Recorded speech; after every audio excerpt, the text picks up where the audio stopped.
السلام علیکم ورحمۃ اللہ وبرکاتہ۔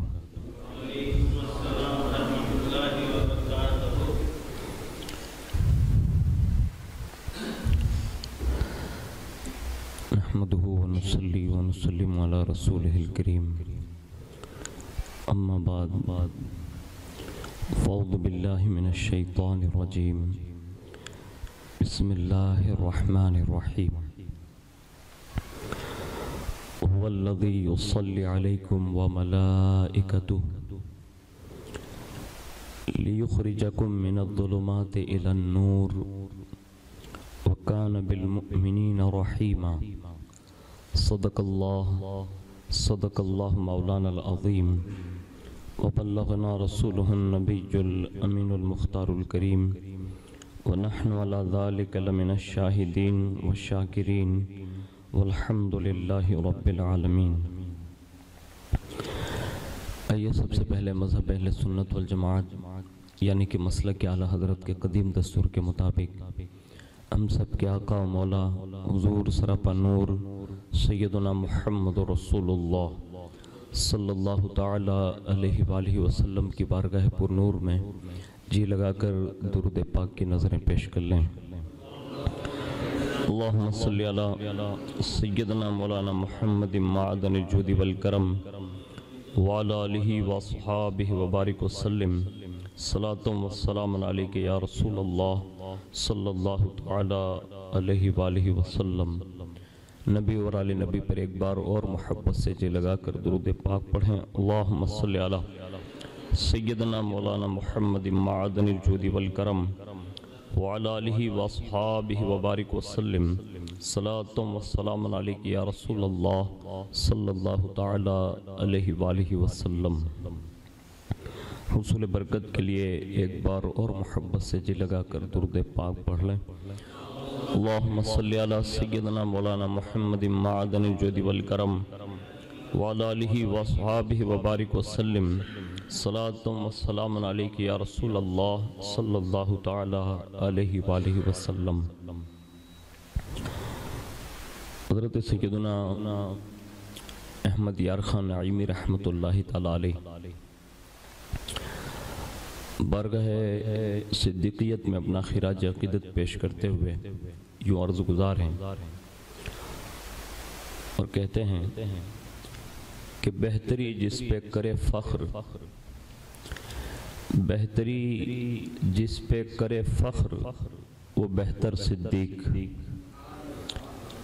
بہتری جس پہ کرے فخر وہ بہتر صدیق، سروری جس پہ کرے ناز وہ سرور صدیق، سروری جس پہ کرے ناز وہ سرور صدیق، اور چمنستان نبوت کی بہار اول، چمنستان نبوت کی بہار اول، گلشن دی کے بنے پہلے گلے تر صدیق، گلشن دی کے بنے پہلے گلے تر صدیق، اور بے گماں شمع نبوت کے ہیں آئینے چار، بے گماں شمع نبوت کے ہیں آئینے چار، یعنی عثمان و عمر حیدر و اکبر صدیق، یعنی عثمان و عمر حیدر و اکبر صدیق، اور سارے اصحاب نبی تارے ہیں امت کے لیے، سارے اصحاب نبی تارے ہیں امت کے لیے، ان ستاروں میں بنے مہر انور صدیق، ان ستاروں میں بنے مہر منور صدیق، اور ثانی اثنین ہیں ابو بکر خدا میرا گواہ، ثانی اثنین ہیں ابو بکر خدا میرا گواہ، حق مقدم کرے پھر کیوں ہو مؤخر صدیق، حق مقدم کرے پھر کیوں ہو مؤخر صدیق، اور زست میں موت میں اور صبر میں ثانی ہی رہی، زست میں موت میں صبر میں ثانی ہی رہے، ثانی اثنین کے اس طرح ہیں مظہر صدیق، ثانی اثنین کے اس طرح ہیں مظہر صدیق، اور والذین معہو کے ہیں یہ فرد کامل، والذین معہو کے ہیں یہ فرد کامل، حشر تک پائے نبی پر ہیں دھرے سر صدیق، حشر تک پائے نبی پر ہیں دھرے سر صدیق، اور بال بچوں کے لیے گھر میں خدا کو چھوڑ دیں، بال بچوں کے لیے گھر میں خدا کو چھوڑ دیں، مصطفیٰ پر کریں گھر بار نچھاور صدیق، مصطفیٰ پر کریں گھر بار نچھاور صدیق، اور تو ہے آزاد سقر سے تیرے بندے آزاد، تو ہے آزاد جہنم یعنی سقر سے بندے تیرے آزاد، ہے یہ سالک بھی تیرا بندے بیزر صدیق۔ ایک بار بڑی محبت کے ساتھ درود شریف پیش کر لیں، اللہم صلی علی سیدنا مولانا محمد معدن الجود والکرم وعلی آلہ وصحابہ وبارک وسلم، صلاۃ و سلام علیک یا رسول اللہ صلی اللہ تعالی علیہ وآلہ وسلم۔ حضرت سیدنا امیر المؤمنین اصدق الصادقین خلیفۃ المسلمین خلیفہ اول حضرت ابوبکر صدیق رضی اللہ تعالیٰ عنہ کی ذات والا صفات کے حوالے سے پوری دنیا میں ہر کوئی اپنے اپنے انداز میں خراج عقیدت پیش کرتا ہوگا، اور آپ کے فضائل و کمالات پر جتنی باتیں کہی جا رہی ہیں، ہم سب اہل سنت والجماعت کا سر خم ہیں اور آمنا صدقنا ہے، لیکن جو باتیں اللہ اور اس کے رسول نے قرآن اور احادیث میں ارشاد فرمائی، تو یہ صدیق اکبر کا وہ فضل و کمال ہے کہ جس میں آپ اپنے آپ میں یکتا نظر آتے ہیں، اور اس کی ایک مثال میں قرآن عظیم سے عرض کرتا ہوں، اور اسی ضمن میں چند باتیں بارگاہ صدیق اکبر میں بطور خراج ان سے سنیں گے کہ انہوں نے اپنے زندگی کے ایام کیسے گزارے، اور انہوں نے اپنی زندگی میں حضور سے کتنی محبت کی، اور پھر حضور نے انہیں انعام کتنا بڑا دیا۔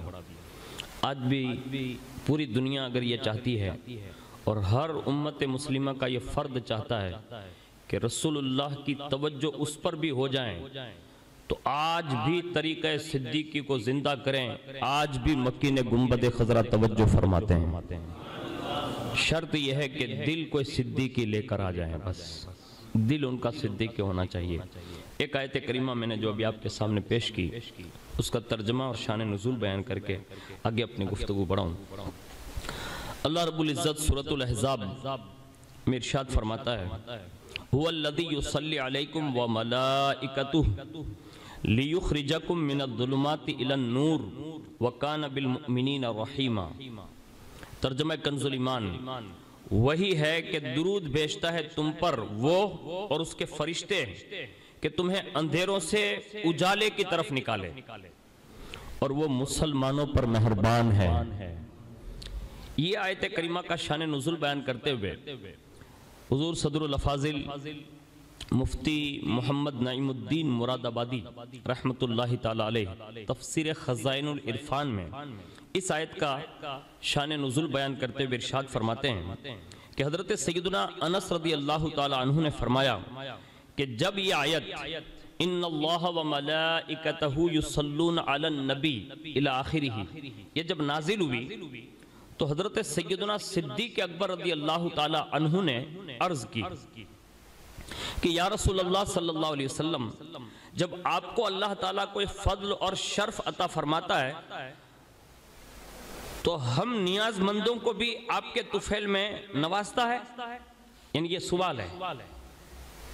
صدیق اکبر نے حضور سے یہ بات عرض کی، کہا جب اللہ آپ کو کوئی منصب دیتا ہے، کوئی شرف دیتا ہے، کوئی عزت دیتا ہے، کوئی مقام اور مرتبہ دیتا ہے، تو کیا وہ چیزیں آپ کے صدقے میں ان چیزوں سے ہمیں بھی نوازتا ہے؟ تو صدیق اکبر کے اس سوال پر اللہ نے آیت نازل فرمائی کہ وہی ہے جو درود بھیجتا ہے تم پر اور وہ اس کے فرشتے کہ تمہیں اندھیروں سے اجالے میں لے آئیں، اور وہ مسلمانوں پر بڑا مہربان ہے۔ اس پر یہ آیت کریمہ صدیق اکبر کے اس سوال کے جواب پر اللہ رب العزت نے ارشاد فرمائی، اور اس سے بھی یہ بات ثابت ہو گئی کہ حضرت سیدنا صدیق اکبر رضی اللہ تعالیٰ عنہ بارگاہ نبی صلی اللہ علیہ وسلم میں اور بارگاہ خداوندی میں بڑے معزز تھے کہ ان کی کوئی بات جب وہ کرتے حضور کے سامنے تو ان کی بات کا جواب خود اللہ قرآن کے ذریعے عطا فرماتا۔ اور سیدنا صدیق اکبر رضی اللہ تعالیٰ عنہ نے ان چیزوں کا فائدہ کتنی اچھے انداز میں اپنی زندگی کو گزار کر حاصل کیا۔ اس میں سے ایک بات عرض کر دیتا ہوں، ہو سکتا ہے کہ ہمارے اور آپ کے دلوں کو وہ چھو جائیں کہ صدیق اکبر رضی اللہ تعالیٰ عنہ کو حضور نے کتنی بڑی شان سے نوازا، لیکن اس کی وجوہات میں ہمارے بزرگوں نے لکھا ہے کہ ان کی جو محبت ان کے دل میں ودیعت کر دی گئی تھی، یعنی صدیق اکبر کی طرح نمازی بھی لوگ تھے، حاجی بھی تھے، مجاہد بھی تھے، اب صحابہ میں ہر منصب پر لوگ فائز تھے، لیکن جو رتبہ صدیق اکبر کو وہ کسی کو نہیں، تو ہمارے بزرگوں نے لکھا ہے کہ وہ ایک ہی چیز تھی جو اللہ نے صدیق اکبر کے دل میں ڈالی تھی، وہ کسی کے دل میں نہیں ڈالی تھی۔ وہ دل صدیقیت جان سکتا ہے کہ ان کے دل پر اللہ نے کون سی تجلی وارد کی تھی، اور اسی روایت کی تصدیق یہ روایت بھی کرتی ہے کہ قیامت کے دن اللہ اپنی شان اپنے ہر بندے کے لیے تجلی کا ایک عام اعلان ہوگا اور سب پر وہ تجلی فرمائے گا، یعنی یہ تجلی میں سارے بندے شریک ہوں گے، اور حضور فرماتے ایک تجلی میرا رب وہ فرمائے گا جو صرف صدیق اکبر کے لیے ہوگی۔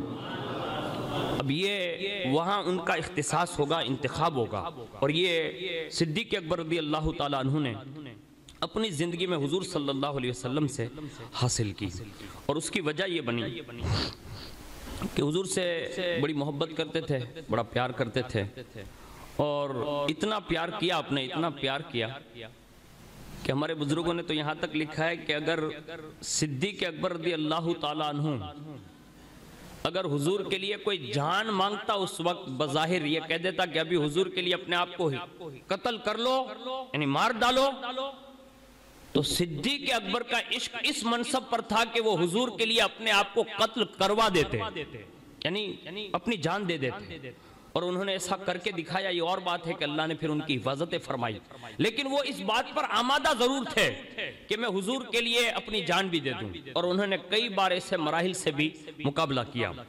لیکن حضرت سیدنا صدیق اکبر رضی اللہ تعالیٰ عنہ کا جو عشق رسول تھا، اس میں ہمارے بزرگوں نے کئی واقعات بیان کیے ہیں، ان میں سے ایک بات میں آپ کے سامنے عرض کر دوں جس سے آپ کو یہ اندازہ ہوگا کہ آپ نے اپنی جان حضور پر قربان کرنے کے کیسے کیسے مراحل جو ہم ہر سال سنتے ہیں، لیکن یہ مرحلہ جو ہے نا اس کے بعد حضور نے ان کو انعام کیا دیا، اب وہ انعام سننے کے قابل ہے۔ اگر ہم اور آپ بھی یہ چاہتے ہیں، جیسے صدیق اکبر نے یہ سوال کیا نا کہ آپ کو جو چیزیں ملتی حضور آپ کے توسل سے اللہ ہمیں بھی نوازتا ہے، تو پھر اللہ نے آیت نازل فرمائی، تو جو حضور کے صدقے میں صدیق اکبر کو عشق رسول ملا، تو ہم صدیق اکبر سے عرض کرتے ہیں کہ حضور آپ کو جو عشق کی خیرات ملی، کہ آپ کے صدقے میں یہ خیرات ہم غلاموں کو بھی مل سکتی ہے؟ تو اب یہ واقعے سے صدیق اکبر جواب دیں گے، اس کو غور سے سنیے گا۔ روایت میں لکھا ہے کہ امیر المؤمنین حضرت سیدنا صدیق اکبر رضی اللہ تعالیٰ عنہ حضور صلی اللہ علیہ وسلم کے سچے دوست تھے، اور اتنا آپ کے ساتھ بھائی چارہ تھا، دوستانہ تعلق تھا کہ اس دور سے لے کر آخری عمر تک حضور سے کوئی بات ہوتی یا آپ حضور سے بات کرتے یا حضور آپ سے بات کرتے، تو جو بات صدیق اکبر فرماتے یا جو حضور فرماتے، ایک دوسرے کی بات پر مطلب کبھی یہ نہیں کہتے کہ آپ کی بات یوں ہوئی یا فلاں ہوئی، بلکہ ایسا لگتا تھا کہ جو رائے حضور پیش کرتے صدیق اکبر تصدیق کرتے نظر آتے، کبھی بھی حضور کی رائے کے خلاف کبھی آپ نے بات کرنے کی کوشش نہیں کی۔ وہ سمجھتے تھے کہ میرا محبوب جو کہتا ہے وہ وہی کہتا ہے جو خدا کہتا ہے، اور صدیق اکبر سے حضور کو یہ محبت تھی کہ ابو بکر جو بولتا ہے نا تو ان کی زبان سے جو نکلتا ہے میرا مولا وہ پورا کر دیتا ہے، یعنی یہ سنگم مطلب اتنی سنگت تھی اور اتنی محبت تھی کہ جس کا تقاضا یہ تھا۔ اب ان میں سے ہمارے فقہا یہ ہمارے صوفیہ فرماتے ہیں کہ اللہ کی محبت میں درپیش مشکلات کو خوش دلی سے سینے سے لگانا اور تمام امور کو دلوں کی صفائی پر صرف کرنے کا نام تصوف ہے. آئیے حضرت تشریف لائیں ماشاءاللہ. تو اس کا نام تصوف دیا. اور تمام تصوف کے جتنے بھی بڑے بڑے لوگ ہوئے اس میں سب سے بڑے تصوف کے درجے پر کوئی فائز ہیں تو وہ حضرت سیدنا صدیق اکبر ہے. ہاں اس کو اپنے دلوں کے اوپر لکھ لیں. مراتب میں جو تصوف کی دنیا میں لوگ کہتے ہیں نا یہ فلاں ولی ہے فلاں ولی ہے, ان تمام اولیاء میں اگر سب سے اولین ترین کوئی صوفی ہیں تو وہ صوفی اکبر کا نام صدیق اکبر ہے. ہاں یہ بہت ہی متفقہ فیصلہ ہے. تو وہ صوفی اول اور صوفی اکبر حضور سے کتنی محبت کرتے تھے. بڑی مشہور روایت ہے کہ غار ثور والی رات سیدنا صدیق اکبر نے عرض کیا یا رسول اللہ مجھے آپ پہلے غار میں جانے دیں, اجازت دیں. اجازت لی, حضور نے اجازت دی. تو حضور نے فرمایا کہ اندر پہلے جانا کیوں چاہتے ہیں؟ تو انہوں نے عرض کیا, کہا حضور مجھے ڈر لگ رہا ہے کہ کہیں کوئی سانپ اندر نہ ہو, کوئی بچھو نہ ہو, کوئی اذیت پہنچانے والا جانور نہ ہو جو کوئی آپ کو تکلیف دے دے, اس لیے میں پہلے جاتا ہوں تاکہ وہ اگر ہو تو میں ہٹا لوں اور اس کے بعد جب صاف کر لوں نا تو اس کے بعد آپ تشریف لے آئیں. پتہ یہ چلا کہ صدیق اکبر رضی اللہ تعالیٰ عنہ نے غار صاف کر کے موذی جانوروں کو نکالنے کے لیے پیشکش کی. یعنی پہلے گئے وہ, اور صدیق اکبر یہ چاہتے ہیں کہ اگر حضور کو غار میں لانا ہے تو یہ صاف کرنا ہوگا. وہ صوفی اکبر ہمیں اشارہ دے رہے ہیں تمہارا دل بھی ایک غار ہے. یہ غار ہے, دل جو ہے نا وہ ایک غار ہے. اگر اس میں حضور کو لانا ہے سانپ کو دور کرنا پڑے گا. اب وہ سانپ ہے کیا؟ حسد, بغض, کینہ, دشمنی, برائیاں, جتنی بھی برائیاں وہ سانپ اور بچھو ہی ہے. یہاں تک کہ اعلیٰ حضرت نے کم و بیش 47 کے قریب ان برائیوں کو کتا کہا ہے. یہ 47 کے قریب آپ نے شمار کر کہا یہ سب کتے ہیں.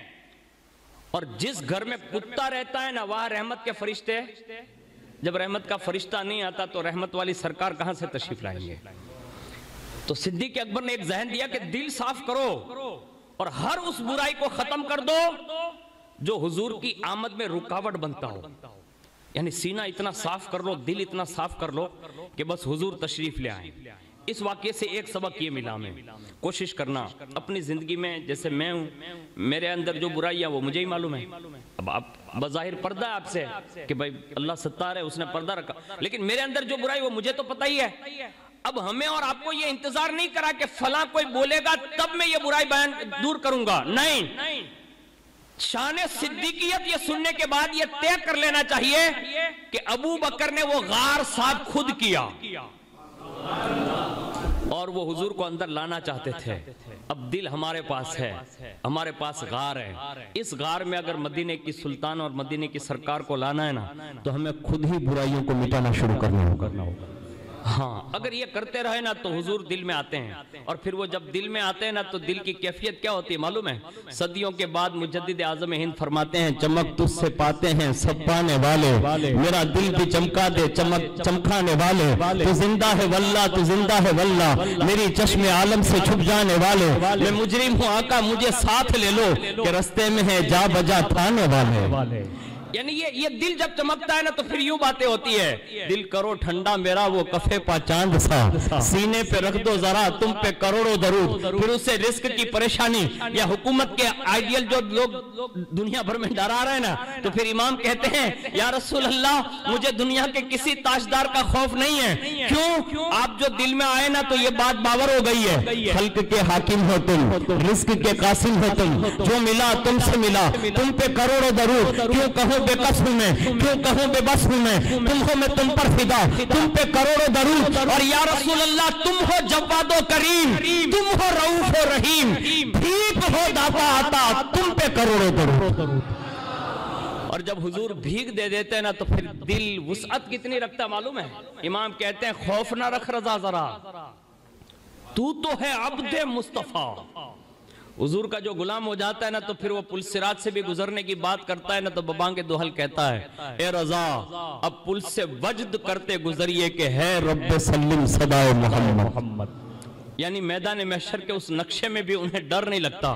وہ پل سے گزرتے گزرتے اولیاء کی زبان کو استعمال کرتے ہوئے یوں فرماتے ہیں: اے عشق تیرے صدقے جلنے سے چھوٹے سستے، جو آگ بجھا دے گی وہ آگ لگائی ہے. تو یہ چیزیں ہمارے دل سے تعلق رکھتی ہے. اس لیے اہل دل نے جو کلام سنے اور پہلے سنائے جاتے تھے، ابھی تو سب سے بڑی زبوحال یہ آ گئی کہ میرے جیسے لوگوں کو فارسی ہی نہیں آتی. سب سے بڑا تو مسئلہ یہ ہے. اور آج جو محفل سیما کا ایک دور چالو ہے، وہ کہتے ہیں صوفیہ نہ قوالی ہے، نہ صوفیہ، نہ وہ ہے، نہ ڈھیکڑا ہے، نہ پوچھڑا ہے، نہ اس طرح باتیں مطلب ہوتی ہے ان کی. لیکن ایک بات عرض کرتا ہوں، اب وہ جو بھی کلام کرتے ہیں یا جو بھی کرتے ہیں وہ ان کا اپنا منشور ہے. لیکن جو باتیں امیر خسرو کہتے تھے آج کوئی کہتا ہے؟ آج کوئی نہیں کہتا. امیر خسرو نے جو باتیں کہی نا وہ ایسے ہی نہیں تھی جیسے آج ہمارے یہاں کہی جاتی ہے. امیر خسرو نظام الدین اولیاء کا وہ مرید خاص رہا ہے جس نے 7 یا 8 بادشاہوں کا دور دیکھا لیکن کسی سے مرعوب نہیں ہوئے کبھی. یعنی بادشاہوں کا بھی ڈر نہیں رکھا. لیکن جب وہ دہلی میں داخل ہوتے 2 در پر ضرور جاتے. سب سے پہلے وہ اپنے والدہ سے ملاقات کرتے اور دوسرے نمبر پر لکھا ہے کہ وہ نظام الدین اولیاء سے ملاقات کرتے. اور یہ 2 کام پر آپ اتنے مداومت کے ساتھ عمل کرتے تھے کہ کسی حال میں چھوڑنا پسند نہیں کیا اور بڑی شان سے زندگی گزاری. بڑے بڑے بادشاہوں نے اونٹ بھر بھر کے بھی انعام دیا. کبھی دل میں ہرس اور لالچ پیدا نہ ہوئی لیکن دل اتنا روحانی بنا دیا تھا. ایک بار کہہ دیا میرے خسرو سے، کہا خسرو، کہا کیا؟ کہا نعتیں تو بڑی اچھی پڑھتا ہے، حمد بھی بڑی اچھی پڑھتا ہے، لیکن کلام میں وہ لذت نہیں ہے جو شیخ سعدی میں تھی.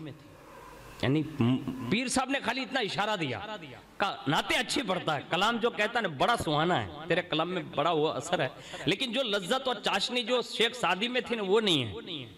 بس دل پہ لگ گئی. کہا حضور شیخ سعدی کے اس کلام میں لذت کیسے آئی؟ تو فرمایا انہیں خضر نے لعاب دیا تھا. حضرت خضر علیہ السلام کا تھوک انہیں ملا تھا، انہوں نے وہ تھوک پیا تھا نا، اس لیے لذت آئی. تو کہا حضور اگر میں تلاش کروں اور مجھے وہ لعاب مل جائے تو فرمایا لذت تجھے بھی مل سکتی ہے. اب اس میں کوئی راز تھا جو امیر خسرو کی سمجھ سے بالا تر تھا، لیکن بات سن لی، تلاش شروع، خضر کی تلاش شروع، خضر کی تلاش شروع. یہ تو ٹھیک ہے یوٹیوب والوں نے اور گوگل والوں نے میرے خیال سے یہ ابھی آپشن نہیں رکھا ہے. یہ حسنین باپو تشریف لائے. نعرہ تکبیر، نعرہ رسالت، نعرہ حیدری، عشق و محبت، عشق و محبت، نبی رائے حضور شفیق ملت. بہت تشریف لائیں. ایک مرتبہ درود شریف پڑھ لیں. اللہم صلی علی سیدنا مولانا محمد مادن الجودی والکرم وعلی آلہ وبارک وسلم. صلاۃ و سلام علیک یا رسول اللہ صلی اللہ تعالیٰ علیہ وسلم. اگر لوگوں کو یہ پتہ چل جائے کہ یہ گوگل میں ملتے ہیں تو میرے خیال سے لوگ اس میں بھی دوڑ پڑیں گے، یوٹیوب میں بھی. لیکن یہ یوٹیوب اور گوگل کا کام نہیں ہے. یہ بہت دور کے لوگ جو گزرے نا ان کی باتیں ہیں کہ انہوں نے بار بار خضر سے ملاقاتیں کی. اب تو اگر کسی کو کہہ بھی دو نا، اگر میں یہ کہہ دوں یہیں کھڑے کہ جمال الدین بابا سے ملاقات کرنے جیسی ہے تو آپ کہیں گے بابا کچھ تو گزرے ہوئے صدیوں ہو گئی، مولانا یہ ہے، ان سے کیسے ملاقات ہوگی؟ لیکن جو خضر کی باتیں لوگ کرتے تھے نا وہ خضر آب حیات پی کر آج بھی باقید حیات ہے اور وہ ملتے ضرور ہیں.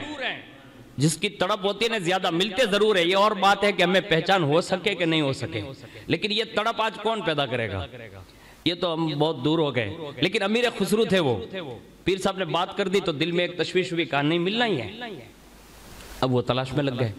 اب تلاش لگتے لگتے پہلے دوسرے سفر میں حضرت خضر علیہ السلام سے ملاقات ہو گئی اور جیسے ملے نا تو بڑے خوش ہو گئے.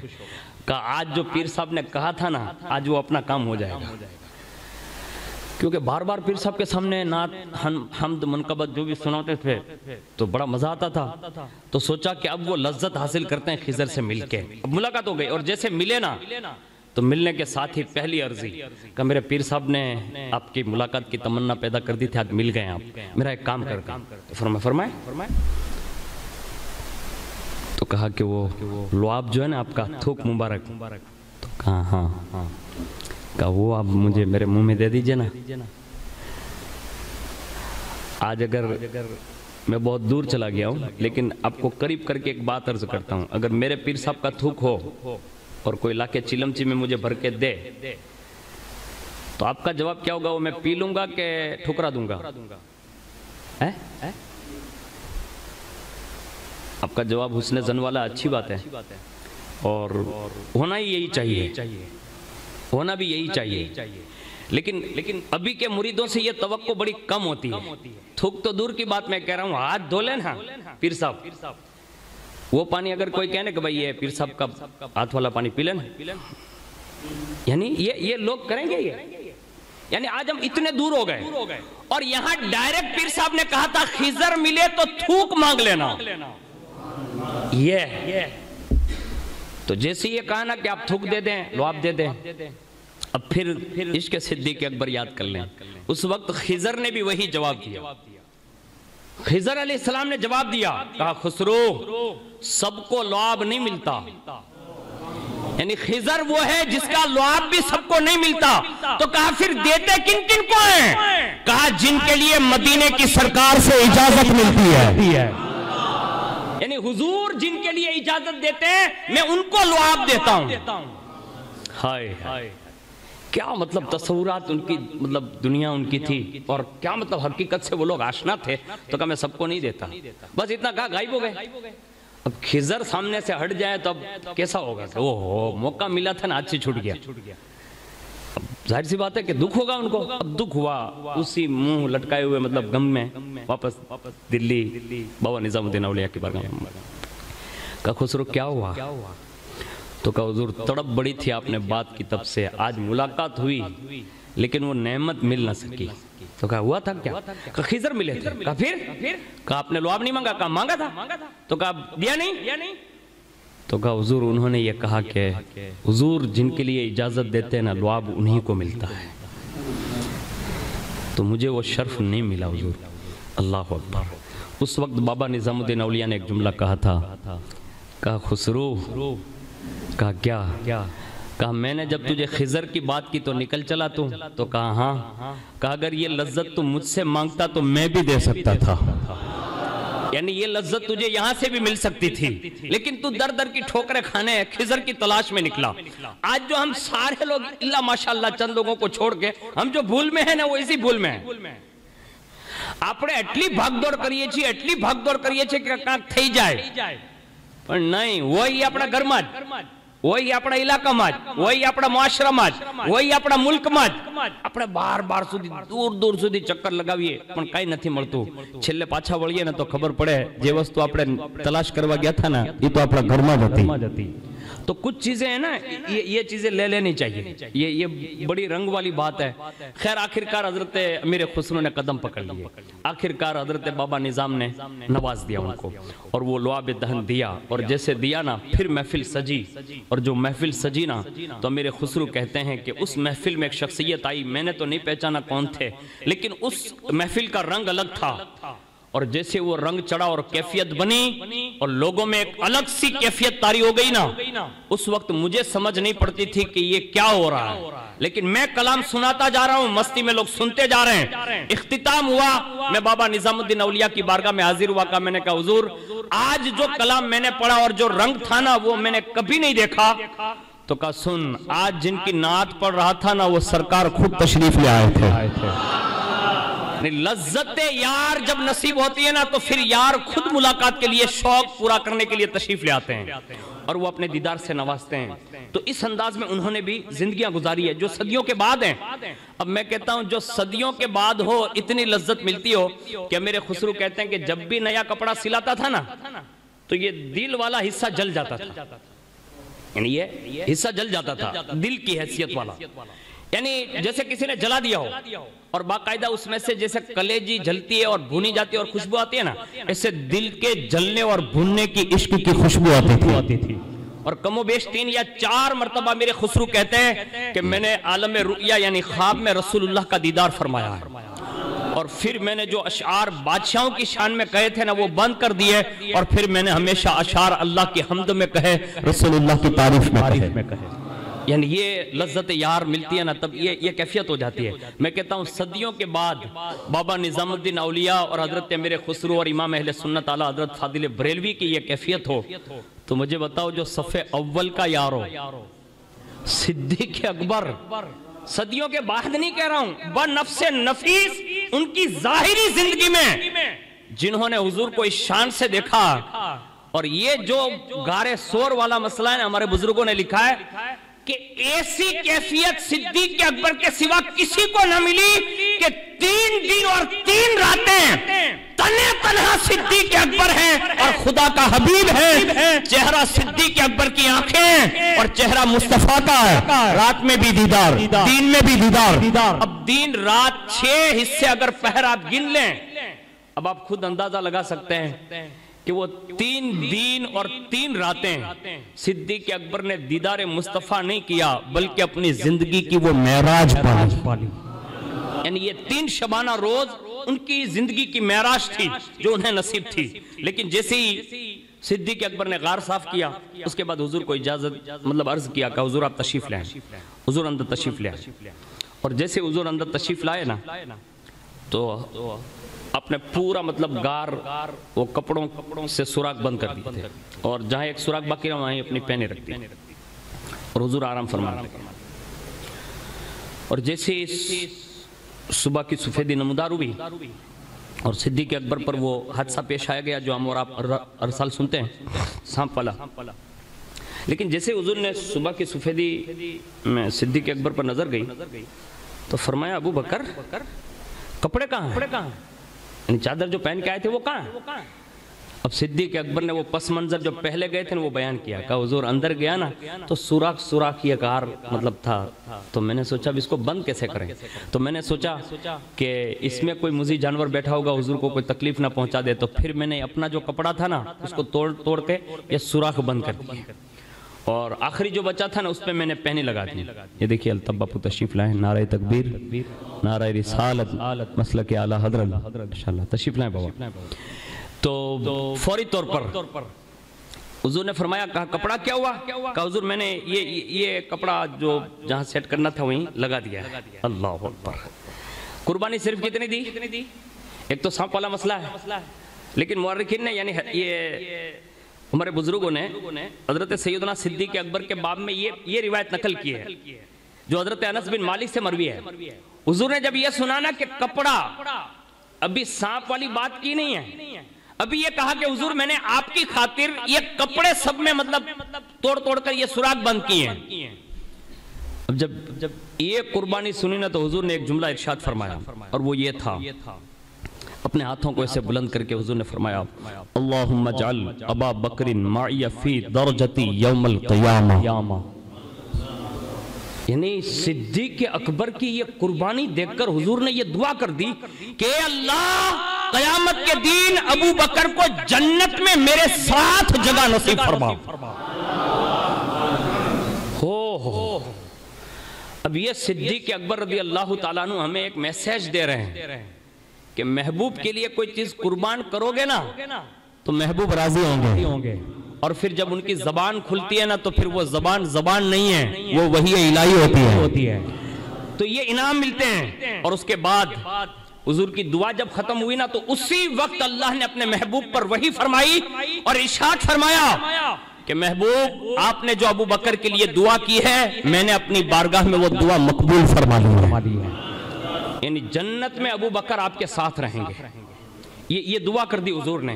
میں کہتا ہوں یہ قربانیوں کا صلہ ہے. آج ہماری اور آپ کی بھی ضرورت ہے کہ ہم حضور کے لیے کیا کر رہے ہیں. اپنا احتساب کریں, خود غور کریں کہ حضور صلی اللہ علیہ وسلم کے لیے اس زندگی میں نے کیا کیا, کیسی قربانی دی. سب کچھ اللہ نے ہمیں اور آپ کو, ہم کہتے پھرتے ہیں اور کہنا بھی چاہیے, اور ہمارا تو یہ اعتقادی ہے کہ لا و رب العرش جس کو جو ملا ان سے ملا. یعنی یہ اعلیٰ حضرت کا عقیدہ ہے اور پوری دنیا کے سنیوں کا عقیدہ ہے. کہا اللہ جو کچھ بھی دیتا ہے وہ حضور کے صدقے میں دیتا ہے. میں کہتا ہوں جو سب کچھ ان کے صدقے میں ملتا ہے ہم ان کے لیے کیا کر رہے ہیں. ہمارے پاس یہ احتساب کا آپشن بند ہو گیا, آف ہو گیا. اس کو آن کیجئے, خود غور کیجئے کہ میں نے حضور کے لیے کیا قربان کیا. اسی طرح صدیق اکبر نے اپنا مال قربان کیا, اپنے اولاد کے معاملات آئے تو وہ بھی قربان کیے. یہاں تک کہ روایتوں میں لکھا ہے کہ صدیق اکبر نے یہ غار میں اپنی جان تک کی بازی لگانے کے لیے تیار ہو گئے, اور باقاعدہ سانپ نے ڈس لیا تھا.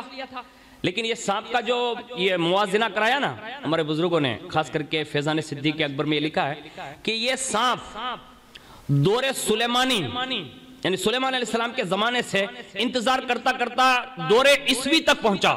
یعنی عیسیٰ علیہ السلام کا دور انبیاء سے سنتے حضور کا ذکر جب عیسیٰ علیہ السلام کے دور میں عیسیٰ علیہ السلام سے ملا نا تو یہ سانپ کہتا ہے. اب سانپ کتنا پرانا ہوگا آپ سمجھ گئے ہوں گے نا, کہاں سلیمان علیہ السلام کا دور اور کہاں عیسیٰ علیہ السلام کا دور. اب جب اس نے سن لیا تو سنتے عیسیٰ علیہ السلام کا دور ہے.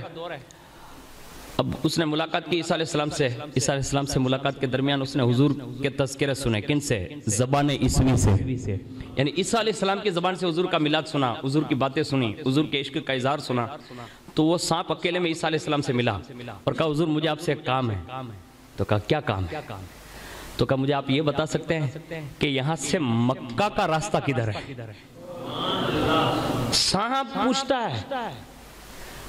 آج ہمارے یہاں ہم اپنی مسجد کا راستہ بھول گئے ہیں اور یہ سانپ ہو کر حضور کے اس شہر کا پتہ پوچھ رہا ہے جہاں حضور صدیوں کے بعد آنے والے ہیں.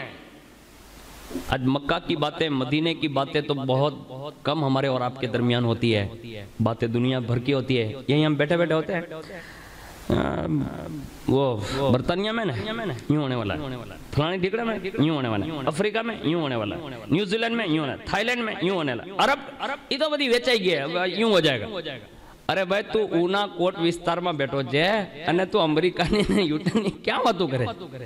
یعنی ہم وہ بڑی بڑی باتیں کر رہے ہیں. میں کہتا ہوں اس سے ہمارا کوئی نفع اور نقصان نہیں ہے.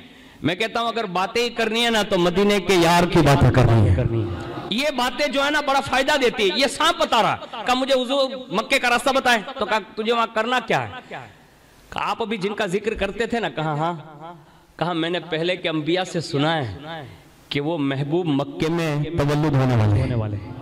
یعنی ان کی ولادت گاہ وہی ہے, یعنی مکے میں ان کی پیدائش ہے. اب مجھے بتا دیں کہ مکے کا راستہ کہاں ہے.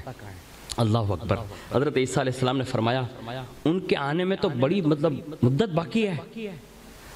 تو کہا کم از کم وہاں پہنچ جاؤں گا, ملاقات ہو نہ ہو, لیکن انتظار کرنے والوں میں میرا بھی نام تو لکھا جائے گا.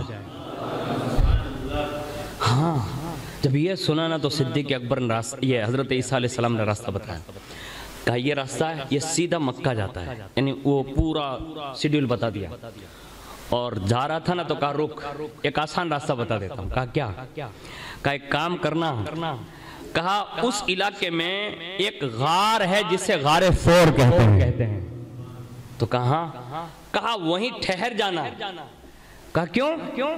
کہا جس دن وہ مکہ چھوڑیں گے, یعنی جس دن وہ ہجرت کریں گے تو اس غار میں تو ہو سکتا ہے بستی میں چلا جائے گا, لوگ دیکھ لیں گے, مار دیں گے, تیری جان جا سکتی ہے, ملاقات نہ ہو سکے کیونکہ تو زہریلا ہے اور مضی جانور ہے, کوئی بھی تجھے مار سکتا ہے. بستی سے باہر ایک ٹھکانہ بتاتا ہوں جسے غار کہتے ہیں, اس غار میں ٹھہر جانا.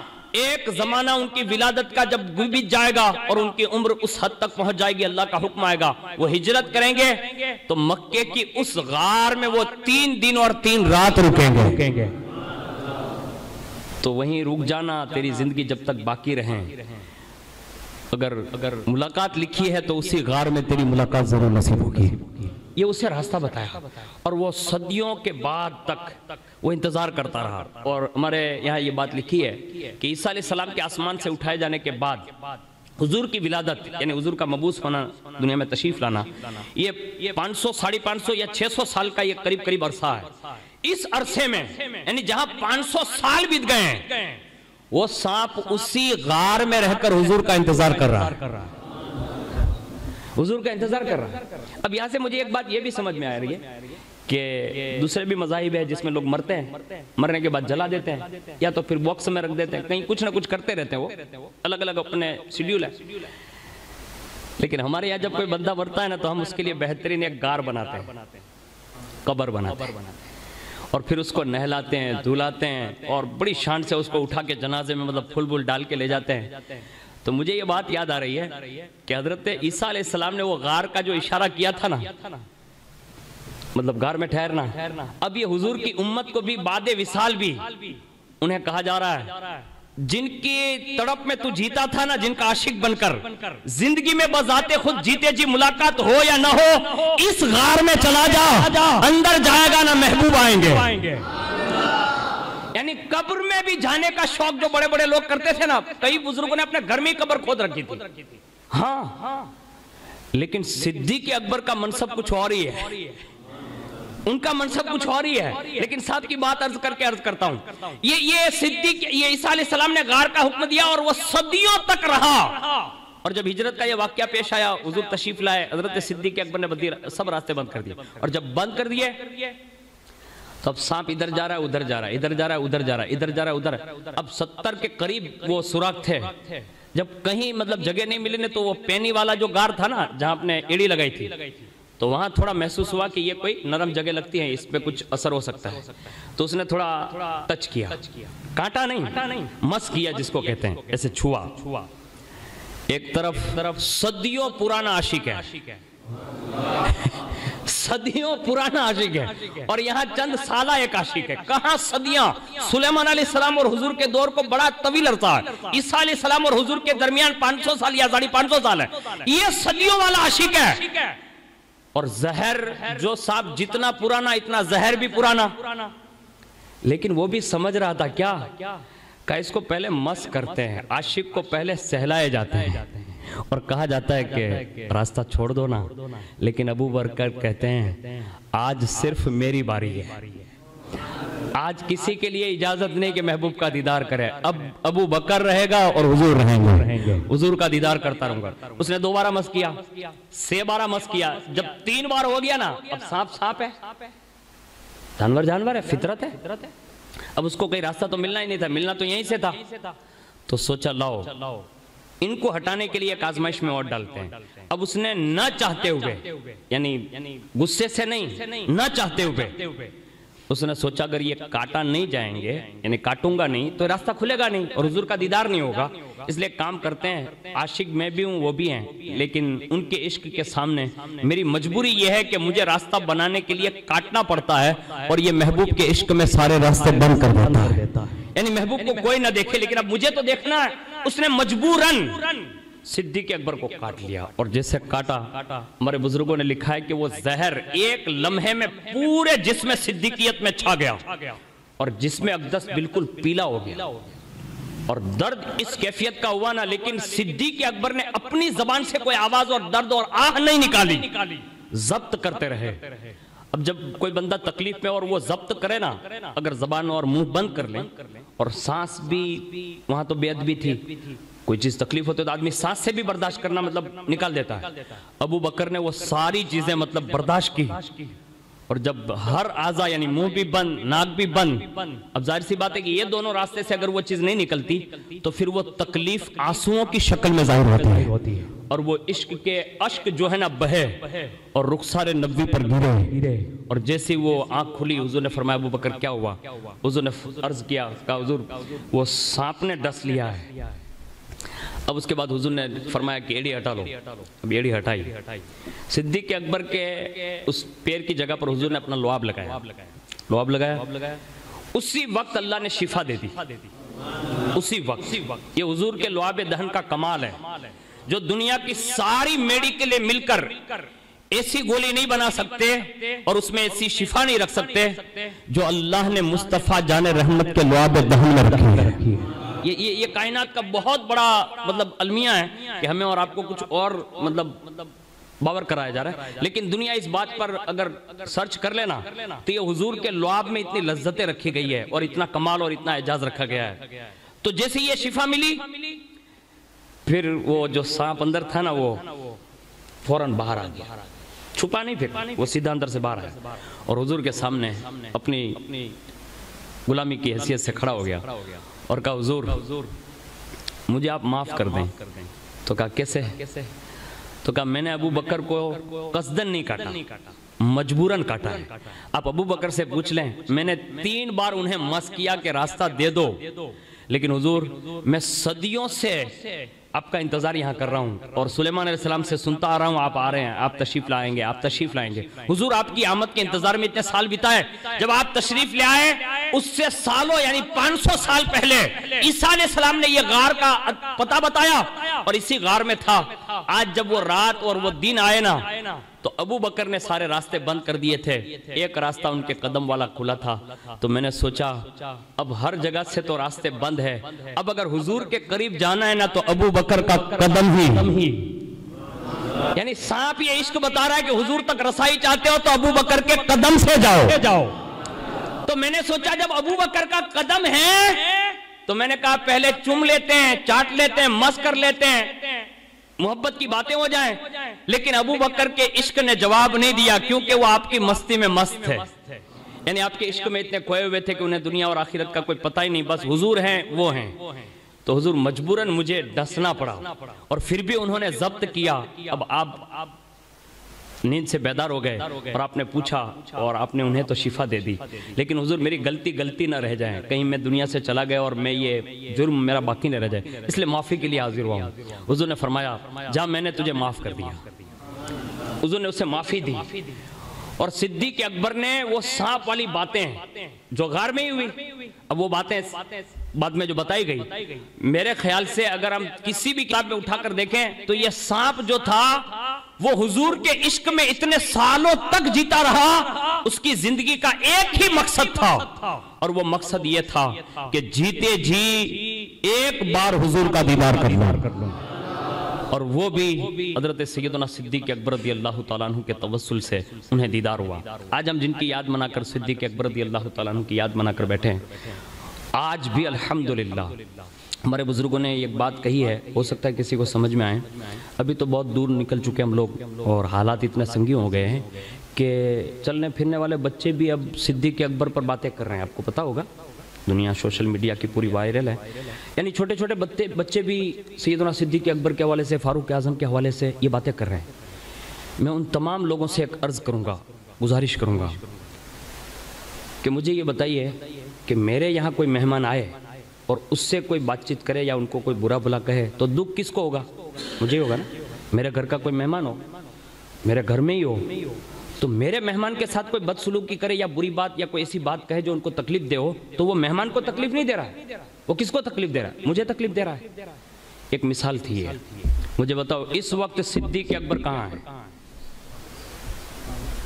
رسول اللہ کے گھر میں، رسول اللہ کے حجرے خاص میں، اور اس وقت پوری دنیا میں کوئی بھی صدیق اکبر کے خلاف بات کرے گا تو وہ کسی اور کے مہمان کو تکلیف نہیں دے رہا ہے، وہ رسول اللہ کے مہمان کو تکلیف دے رہا ہے، اور رسول اللہ کے مہمان کو تکلیف دینا پس پردہ رسول اللہ کو تکلیف دینا ہے۔ اللہ کے لیے اپنی زبانیں سنبھالیں۔ صحابہ میں ایک بھی صحابی رسول اور خاص کر کے ائمہ اہل بیت میں آپ کسی کو بھی اٹھا لیں، مولا کائنات سے لے کر حضرت امام حسن عسکری تک، اور حضور غوث پاک رضی اللہ تعالیٰ عنہ کے معاصرین، اور یہاں تک کہ اعلیٰ حضرت مفتی اعظم ہند، حضور محدث اعظم ہند، جتنے بھی بڑے بڑے اکابرین ہمارے گزرے ہیں، ان سب نے اگر سب سے زیادہ صحابہ میں کسی کو افضل مانا تو وہ سیدنا صدیق اکبر کو مانا، خود مولا کائنات نے افضل مانا۔ اب اس سے بڑی بات تو اور کیا کہہ دوں، یعنی مولا کائنات ببانگ دہل اپنی ظاہری زندگی میں کہتے تھے کہ لوگ یہ باتیں کرتے ہیں کہ میں ابو بکر سے افضل ہوں، عمر سے افضل ہوں، اگر میں نے یہ بات کسی سے سن لی نا تو میں اس سے سزائیں دوں گا۔ یہ بات شیعہ لوگوں کی طرف سے باور کرا کر لوگوں کو بہکایا جا رہا ہے، اور اہل بیت کی محبت کے پردے میں معاذ اللہ بغض صدیقی بھرا جا رہا ہے۔ ڈریے، اپنے آپ سے ڈریے کہ اللہ کا خوف پیدا کیجئے، کہیں ہمارا ایمان تباہ نہ ہو جائے۔ اور میں نے جتنی روایتیں پڑھی ہے، جتنی بھی روایتیں میری نظر سے گزری، اب دنیا میں تو سینکڑوں کتابیں، لیکن میرا ناقص مطالعہ میں جو عرض کر رہا ہوں ایک دم کم مطالعہ، جہاں جہاں بھی کسی نے صدیق اکبر اور فاروق اعظم سے بغض اور حسد کی بات کی یا خالی ٹوکر کی نا، یعنی اشارے کنائے میں بھی بات کی نا، اللہ نے جیتے جی ان کو سور اور بندر بنا دیا۔ ہاں، اس لیے وہ طبقہ جس کو ہم جانتے ہیں نا، وہ کسی کو چہرہ دکھانے کا قابل ہی نہیں، اگر جیتے جی سور یا بندر نہیں بنا تو اللہ مرنے کے بعد تو ضرور بنا دیتا۔ یہ راز ہے، کھل جائے گا ان کا، اس لیے کسی کو دکھاتے ہی نہیں وہ، کیونکہ جو صدیق اکبر اور فاروق اعظم کے بغض میں جلتا ہے نا، اللہ پھر انہیں دنیا میں بھی سزا دیتا ہے اور آخرت میں بھی سزا دیتا ہے۔ اس لیے سچی محبت یہی ہے جو بریلی کے تاجدار نے بتائی ہے، اور وہ محبت کیسی معلوم ہے؟ صراط مستقیم والی۔ وہ کہتے ہیں اہل سنت کا ہے بیڑا پار، اصحاب حضور نجم ہیں اور ناو ہے عطرت رسول اللہ کی۔ اب یہ اگر ذہن آپ کا ہے اور یہ سوشل میڈیا سے اگر آپ دور رہ کر یہ 4 یار کے ساتھ محبت کے ساتھ چلیں گے نا تو ہی حوض کوثر ملے گا، ورنہ کوئی یہ سمجھتا ہو معاذ اللہ رب العالمین کہ مولا کائنات کی محبت میں ہمیں سب کچھ مل جائے گا، ابو بکر کی کیا ضرورت ہے، عمر کی کیا ضرورت ہے، عثمان کی کیا ضرورت ہے؟ آپ یہ سمجھ رہے ہیں؟ تو باقاعدہ ہمارے بزرگوں نے یہ خواب بیان کیے ہیں لوگوں کے کہ جس نے بھی بغض ابو بکر یا بغض عثمان یا بغض عمر میں باتیں کی، راتوں رات انہیں حوض کوثر دکھایا گیا، اور جب وہ مولا کائنات کے پاس جاتا نا کہا مجھے حوض کوثر دے دو، تو فرماتے ہٹ تجھے میں نہیں پلاتا، تو ابو بکر کا دشمن ہے۔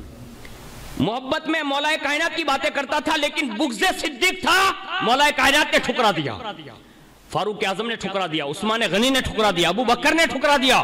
حد تو یہ ہے کہ وہ جب حضور کے پاس جائے گا نا تو حضور بھی یہ کہہ کر فرمائیں گے دور ہو جا، تجھے حوض کوثر کا جام نہیں مل سکتا، تو میرے ابو بکر کا دشمن تھا۔ یہ کتابوں میں لکھے پڑے ہیں، وعیدیں ہیں یہ۔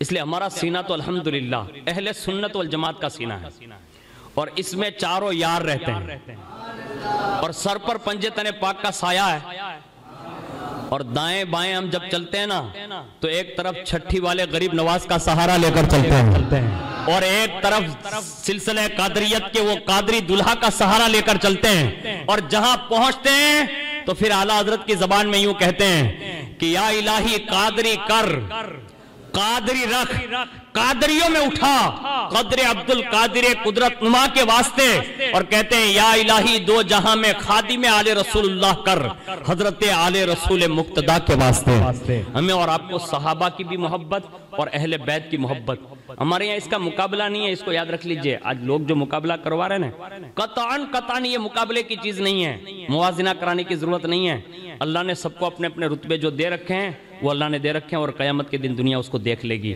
ہم اور آپ یہ باور نہ کرانے جائیں کہ آج یوں ہونے والا ہے، فلاں دن یوں ہونے والا ہے، فلاں شخصیت یوں ہے، فلاں شخصیت، یہ شیطانی وار ہے، اور جو اس میں بہک گیا نا، آپ کسی بھی شیعہ کے کسی بھی گمراہ فرقے کو دیکھ لیں، 33 کے قریب یا 32 کے قریب غوث پاک نے اس کے فرقے شمار کرائے گمراہ شیعہ لوگوں کے۔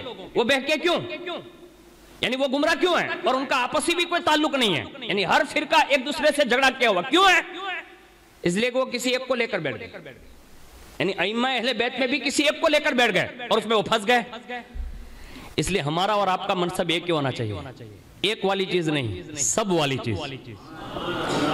ہمارا عقیدہ وہی ہونا چاہیے جو غوث الاعظم دستگیر کا تھا، ہمارا عقیدہ وہی ہونا چاہیے جو مخدوم سمنانی کا تھا، ہمارا عقیدہ وہی ہونا چاہیے جو سلطان الہند غریب نواز کا تھا، ہمارا عقیدہ وہی ہونا چاہیے جو بابا قطب الدین بختیار کاکی کا تھا، ہمارا عقیدہ وہی ہونا چاہیے جو حضرت نظام الدین اولیاء امیر خسرو اور صابر کلیری کا تھا۔ اور ان تمام بزرگوں کا یکجا کر کے اگر مسلک اعلیٰ حضرت رضی اللہ تعالیٰ عنہ کی بات کی جائے تو ہمارا عقیدہ آج وہی ہونا چاہیے جو بریلی کے امام احمد رضا کا تھا، اس لیے کہ انہوں نے جو بھی باتیں کی ہیں دلائل قرآن کی روشنی میں بات کی ہے، حدیث کی روشنی میں بات کی ہے۔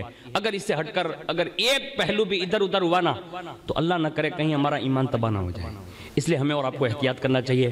اب تمام لوگوں کا میں شکر گزار ہوں کہ آپ اتنی بڑی تعداد میں محبت صدیق اکبر رضی اللہ تعالیٰ عنہ میں یہاں تشریف لائے، اور ماشاءاللہ کمیٹی والوں کا بھی شکر گزار ہوں کہ اس نے جشن صدیق اکبر میں آپ لوگوں کو دعوت پیش کی۔ میں ہمارے کرم فرما حضور سید سرکار سید حسنین حیدر میاں بابو قادری جو تشریف فرمائے نبی حضور شفیع ملت، ان کا بھی شکر گزار ہوں۔ ہمارے دارالعلوم کے دونوں ممتاز علماء کرام حضرت علامہ مولانا اشرف صاحب، حضرت علامہ مولانا الطاف صاحب قبلہ، ان کا بھی شکر گزار ہوں۔ ساتھ ہی ساتھ نگینہ مسجد کے ہمارے امام و خطیب اور بہترین خطیب حضرت مولانا سید محمد الطاف میاں باپو دامت برکاتہم القدسیہ، وہ بھی تشریف لائیں، ان کا بھی شکر گزار ہوں۔ اور اللہ تعالیٰ سے دعا کرتا ہوں کہ اللہ تعالیٰ ہم سب کو حضور کی، حضور کے اہل بیت اور حضور کے صحابہ کی سچی محبت عطا فرمائیں۔ اللہ ہمارے ایمان اور عقیدے کا تحفظ فرمائیں، زندگی بھر ہمیں اور آپ کو دین اسلام کے مشن پر ہمیں چلنے کی توفیق عطا فرمائیں۔ اے اللہ مسلمان اور اسلام کا بول بالا فرما، ہماری عزت آبرو وقار جان مال ایمان اور عقیدے کی حفاظت فرما۔ اے اللہ ہمارے دلوں کو بھی صدیق اکبر رضی اللہ تعالیٰ عنہ کے عشق عشق کے ذرات سے مالا مال فرما دے۔ اے اللہ عشق صدیقی نصیب فرما۔ اے اللہ ان کے ذرات میں سے ہمارے سینوں کو منور فرما دے۔ اے اللہ ہمیں سچی حضور کی محبت نصیب فرما، ان کا پیار نصیب فرما۔ اے اللہ ہم اٹھیں بیٹھیں چلے پھریں تیرے محبوب کی یاد میں چلیں پھریں، اور اسی میں ہماری زندگی کا خاتمہ جب ہو تو ہماری زبان پر جاری ہو اشہد ان لا الہ الا اللہ و اشہد ان محمدن عبدہ و رسولہ۔ اسی کلمہ کے ساتھ مولا ہمارا خاتمہ بالخیر فرما، آمین برحمتک یا ارحم الراحمین۔